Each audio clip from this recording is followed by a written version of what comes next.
Hello friends, and welcome to my channel. This is Homemaking on the Homestead, and I'm Crystal.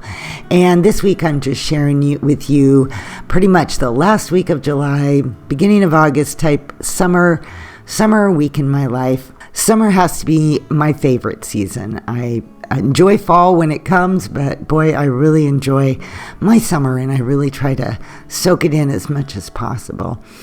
We've had an actually cooler than typical summer this year for many days, and so it's given me the opportunity to do a few different things in the kitchen. Normally, nobody wants to cook in the summer, but on the warmer days, I've done things like this crockpot chili. I made this huge batch of chili when my kids were here earlier in the month, and ended up being able to put some of it into the freezer. So I decided on this day to pull that out and just serve it with some simple corn muffins. And I had some carrot sticks there. So it was just a really simple meal. Did not heat up the kitchen too much, which I liked quite a bit. This has to be my favorite chili recipe. It's one that one of my daughters shared, and I'll leave a link to it below because I think you might enjoy it. Makes a big batch. And of course, this was only a partial batch. And the next day I had just a little bit left over, and I knew that wouldn't be enough for dinner. So I grabbed the last jar of taco soup that I had canned last year and opened that up and just decided to add that in with the soup to try to stretch it out. And that worked perfect. We still had half our corn muffins left and the chili, and that was really good. I also had a really fun challenge. We were having a guest over who was not only dairy-free but also could not do tomato, and I had said, well, I'm gonna work on this to make some pizza. And when you have both of those not your options, it makes you think. So I started here by making a roasted garlic aioli sauce, and what you saw at the beginning was me kind of smashing up a clove of garlic that I had roasted, or a whole head of garlic that I had roasted in the oven.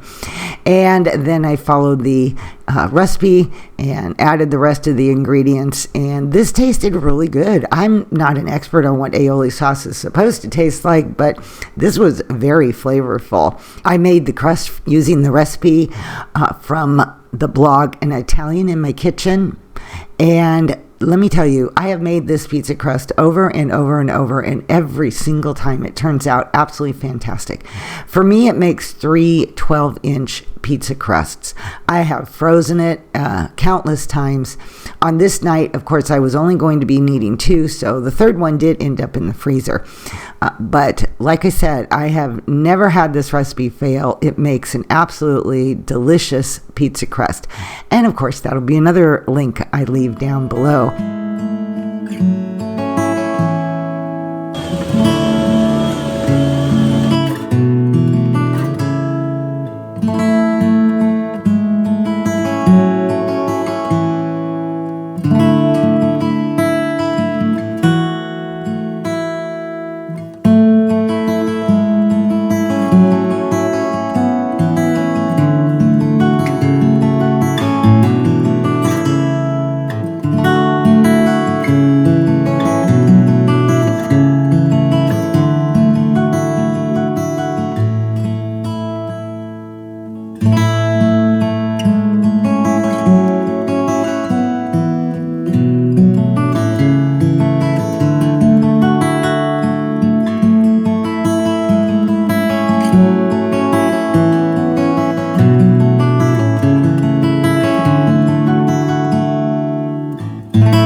This dough is very stretchy, and it is easy to just stretch it in place. You don't have to roll it with a rolling pin. The other thing is that the dough can be kind of sticky, and I do not add more flour because that makes the dough too dense and too heavy. So I usually just use cooking oil spray and spray my hands. I will spray the countertop just to keep it from sticking. After I had the pizza crust dough nicely stretched out on each tray, I began to assemble my pizzas. I started with the dairy-free, tomato-free pizza crust, and this sauce spread out so nice, and I did end up having leftover sauce that I have been able to use in other ways. I would make this again, no problem. But I went ahead and built this pizza just like I normally would. And then I topped it off with vegan mozzarella shreds. They actually don't taste that bad. I have always wondered about that, but these actually tasted really good. They were creamy. They melted really well.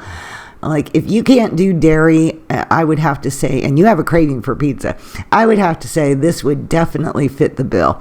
And even with the aioli sauce on there, this made an absolutely delicious pizza.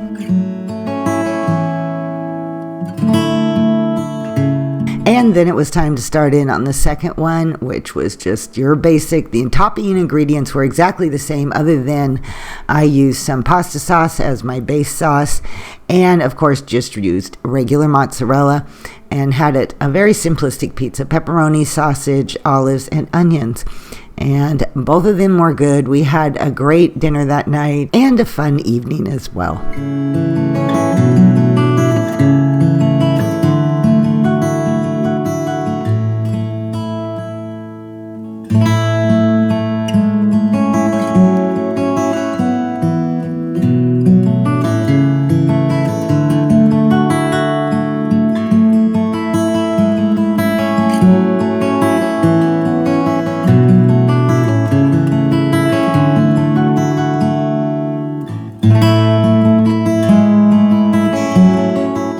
One of my husband's regular jobs on our homestead is collecting our winter wood. He does a lot of it in the summer, but of course is also doing it year-round, as wood does need to sit and cure for a while before you use it. But he was getting in some of the last of the wood this summer. We go through about 6 cords, and he had taken down one big, very large tree that had died. It was a fir tree, and it was definitely dead. So he was cutting and splitting and stacking, and with all that, it's probably close to 6 cords there. He'll probably find more wood on the property as the rest of the summer goes by. But for now, we feel like we are ready for winter. Typically, about every week to 10 days, we go into town to pick up groceries and run errands. As I've shared in the past, we are anywhere from about 45 minutes to an hour to any big major shopping area. We have smaller places closer than that we could pick up some milk or fresh fruit if we needed to. On this particular day, it had actually been close to 3 weeks since we had been into town. We did make stops at the closer stores for, like I said, milk and fruit and some veggies once, I believe, in that time period. And we were just eating up leftovers, food from the freezer, pantry clean out, just trying to recover from all the food that had been brought in when my kids were here for our family reunion. We had lots of food. I sent lots of food home with kids that could take it home with them, but in the end, there was still a lot left, especially just for 2 of us. So we made sure we got most all of that done, and then we headed off for a day of grocery shopping and running errands in other places. The only store that I actually got filmed was Winco, because everything was so busy and so crowded. It was the best I could do that day. I absolutely love summer evenings. It's that time of the year where we can sit outside comfortably. We can go down to our pond. We like to swim in the pond and just enjoy the sunshine and the warmth. It is one of our favorite things to do on summer evenings. One of the other things we enjoy doing is having a barbecue in the evening, and that is how we ended this last week. I really want to thank you all for coming along with me this week in my life and sharing these days with me. I hope you enjoyed this video.